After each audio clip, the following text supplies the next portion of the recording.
Ассаламу алейкум, урматтуу Кыргызбай YouTube каналынын катталуучулары, урматтуу Москвада эмгектенип жаткан мекендештерим, саламатсыздарбы? Негизи чындыгында мен ушуга окшогон роликтерди тартпайын деп ушул ызычуулардан алыс жүрүп калдым эле, ачыгын айтканда. Мына элдер өтө көп кайрылып атат. Регистрациядан алдандым, квартирадан кууп чыкты, ошол бир квартирада бир нерсени алып кетип калды, квартплата төлөбөй кетип калды. Дагы башка нерселер, авиакассадан алдандым. Негизи ушуга окшогон нерселер аферистиктин кылма-кылы түрлөрү көбөйүп кетти. Бир инсап берсин эми, чындыгындачы аларга эч нерсе деп айта албайсың. Кайрылуу кылып коеюн, ушу бир видео кылып тарттым эле, ушуну жөнөтүп коеюн, чыгарып кой деген эжелериме айтарым. Мен бирөөнүн абырын ачыш үчүн мен бул каналды иштетпеймин. Ошол бир туугандарга айтарым. Ушудан алдандым эле, ушул сүрөтүн чыгарып кой деп, алдай турган адам негизи биринчиден өзүнүн сүрөтүн койбойт жанагы жергечи, контагына өзүнүн сүрөтүн койбойт биринчиден. Экинчиден өзүнүн атынан айтпайт ал адам. Ошо башка эле бир адамдын сүрөтүн коюп коет, анан кийин ошол сүрөттөн алдандым деп туруп мага жөнөтүп атат да. Мага жөнөтпөңүздөр, буга эми заявление жазса болот, башка нерсе кылса болот дегендей, мен эч ким эмесмин. Азыр Рустам агабыздан мага айтты эле, ошо кече ошол бакшымын деп алдап дагы элди башын оорутуп атыптыр. Ушуга таң калтам деп мага чалды эле. Бул чындык ба, салам алейкум, кандайсыз? Кандайсыз? Жакшы, өзүңүз кандайсыз? Жакшысызбы? Иштер жакшы экен. Жакшы, рахмат, Кудайга шүгүр. Аллага шүгүр, өзүңүз кантасыз? Денсаулыгыңыз жакшы? Шүгүр, жанагы сиз чалгандан кийин чындыгында ойлонуп калдым. Бул мен бакшымын, жашооңду өзгөртүп коем деп дагы элди алдагандар болду абы. Жердештер уда ачык эле, айкын эле ошол жердешти көзүм ачык, 100%. Урушкандар жараштырам, ушундай ишиңерди жүргүзөм деп ушундай ачык эле чыга баштаптыр, жачы. Буну мен 1 ай болуп калды. Өткөндө бир эже кайрылган 20 000 акча котордум дейт. Андан кийин дагы бирөө кайрылган 30 000 котордум деп, кече дагы бирөө кайрылып мага чалып котороюн деп атам деген жерден мен алып калдым да. Анан жөнөтүнчү десем, ушул күйөөсү менен кичине келишпей капалашып калган экен. Интернеттен жердештерден көрүп калып, звонок кылыптыр дагы. Ушундай болуп калдык десе, сүрөтүн сен 1000 сом котор, сүрөтүн жөнөт, күйөөңдүн сүрөтүнү, ошол жактан карап туруп мен сага айтам дейт экен, информация берем дейт экен. Акча которуп туруп сүрөт жөнөткөн экен, ал жүрүп кетти башка бирөө менен. Сага эми ону кайтарыш үчүн 30 000 берсең, мен 100% сага кайтарып берем дептир да. Өтө ушундай нерселер болуп атат азыр сайттардачы. Аллах өзү сактаган болсун негизи. Аллах Таала бардык күнөөлөрдү кечирем, бир гана ширкти кечирбейм дегенде мына устаздарыбыздан айтып келет. Ушул муну алдангандар, кидайт этип кеткендер боюнча мен ушул видеодо мен чындыгында ойлонуп калдым. Бир агайларды чакырып, устаздардан бирөөнү чакырып, ушу болуп аткан маселелерди айтып туруп, ушул көчөдө өтүп бараткан өзүбүздүн мекендештерден бир конкретный бир суроо жооп, интервью катары чоң глобалдуу тема кылып чыгарайын деп атам да. Неге дегенде, бул жерде биздикилер посудомойкада иштейбиз, стройкада иштейбиз, башка жерлерде кыйналып, ушундай акча таап, ошол үйдө отуруп эле аферисттерге алданып калып атабыз, үйдө жатып же башка жакта отуруп, ушул аферисттер бизди жөн эле алдап акчабызды алып коюп атат да. Чындап өкүндүрөт ушул нерсеси. Негизи эл экенбиз да.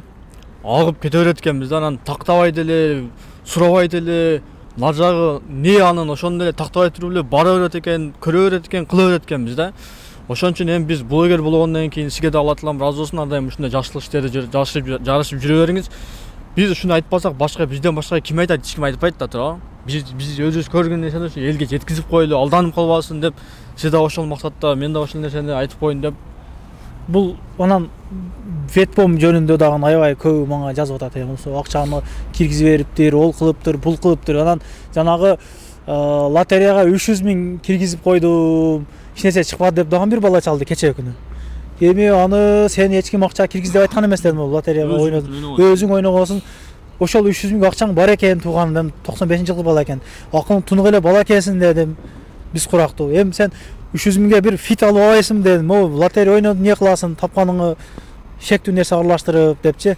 Ушундай окмактар көп экен туугандар. Ошого бир Кудай кааласа конкреттүү ушундай интервью кылайлык деп мына ойлонуп калдым мен дагы. Ишиңизге ийгилик сиз дагы. Анан Тулпар кайрымдуулук фонду дагы розыгрыш баштаган. Адал розыгрыш бул. Ошол футболка сатып аласыздар дагы, оюнга катышасыздар. Оюнга 3 машина дагы коюптур. 2 умра, ноутбук, телефондор, 2 iPhone телефон, анан акчалай сыйлыктар доллар. Бул качан старт берилди бул? Жанакы бүттү да, Кудай калса. Ал бүткөн, буюрса бардык отчеттор чыккан. Анан кийин кандай да маселелер болгон болсо, бизге ошол номерлерге кайрылган болсо, биз толук маалымат беребиз. Экинчи старт баштагандан 2 күн болду. Кече эмес, мурда күн чыкты да. Сатылып атабы футболка? Сатылды. Канчадан койдуңар баасын? Футболканын баларын Кыргызстанда дагы, Москвада дагы 1300дөн койдук, бирок футболкалар өтө башкача. Артында аргументтер менен чыкты, оймочу эмесмин. Артында дагы оймочу эмесмин, Кыргызстандын жазуусу бар. Ошол. Анан мекендештер ошол интервьюда кандай суроолорду берейин? Кимдер каерде алданып калды эле, эмне болду эле, Москвада көп жүрөбүз, бизди 80% ошол Москвадан көрүшөт. Ошо боюнча да жаза кетиңиздер туугандар. Жөн эле биз акчаны жөн эле тратить этпейлик. Кыйналып иштеп жүрөбүз, суукту сууктай, ысыкты ысык дебей дегендей. Ошого көңүл кош карабаңыздар. Тулпар Кайнуров фондунун видеосунда толук маалымат алып алсаңыздар болот, аз коюп беремин. Группалар менен бөлүшүп, жакшы комментарий жаза кетесиз. Assalamu alaykum, урматтуу достор. Биздин кезектеги Тулпар розыгрышыбыз старт алды. Бул жолу атайын сиздер үчүн ушундай сонун кыргыз орнаменттери менен ушундай Тулпар деген кичинекей жазуу, мынакей артында Кыргызстан деген жазуу менен өзгөчө футболка чыкты. Муну сатып алсаңыздар болот, жөн эле сатып алсаңыздар болот, же сатып алып розыгрышка катышсаңыздар болот. Сиздер билгендей эле биз буга чейин розыгрыш уюштурганбыз. Бишкек шаарынан бир бөлмөлүү үй, умра жолдомосун коюп бергенбиз. Ал эми ошондон кийин көпчүлүктүн суранычы менен бул жолкусу ушундай сиздер көрүп тургандай заманбап автоунааларды койдук туугандар. Биздин биринчи машинабыз Kia Morning 2009 жылкы экономичный жана айдап жүргөнгө ыңгайлуу. Ал эми экинчиси болсо Honda Fit, Кыргызстанда хит дегендей ушундай ак түстөгү Honda Fit автоунаасын койдук. Биздин эң башкы байгебиз ушул сиздер көрүп тургандай Kia K7 представительский класс, өңү мына өзүңүздөр көрүп тургандай кара түстө. Жалпысынан караганда өтө комфорт, өтө ыңгайлуу автоунаа. Ал эми келиңиздер ичин дагы көрсөтүп кетели. Мынакей туугандар, жалпысынан мультирул, кожаный салон, полный комплектация. Мынакей өтө ыңгайлуу жана комфорт. Бул машинаны айдаш керек, миниш керек туугандар. Мынакей башкы байга ушул коюлган. Болгон ушул мен кийип турган Тулпар футболкасын сатып аласыздар. Сиздин аты жөнүңүздү биз жазып калабыз. Жыйынтыгында розыгрыштын негизинде сизди байгелүү деп билебиз. Катышыңыздар. Достор, бизден бул 3 машинадан сырткары дагы байгелерибиз бар. Алар Умра официал компаниясынан 2 умра жолдомосу, ошондой эле 4 дана ноутбук заманбап, 2 iPhone телефону жана 20 дана $100 конверт коюлган.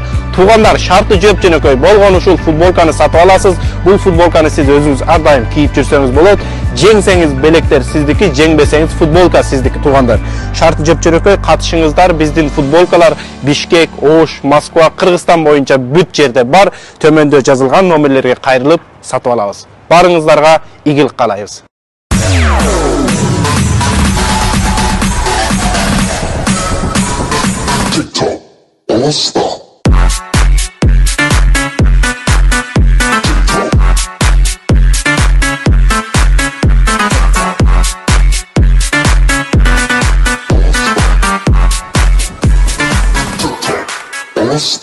Туугандар, анан дагы кимдир бирөөлөрдө кирди чыкты маселелер болуп издеп аткандар болгон болсо, ишеничүү адамдар таппай аткандар болгон болсо, мен сүйүнөган номерлерин коюп коемун. Дакан сайдайт кеңинен кийинче коюп берет, чыкпай туруп чорундан базадан текшерип берет.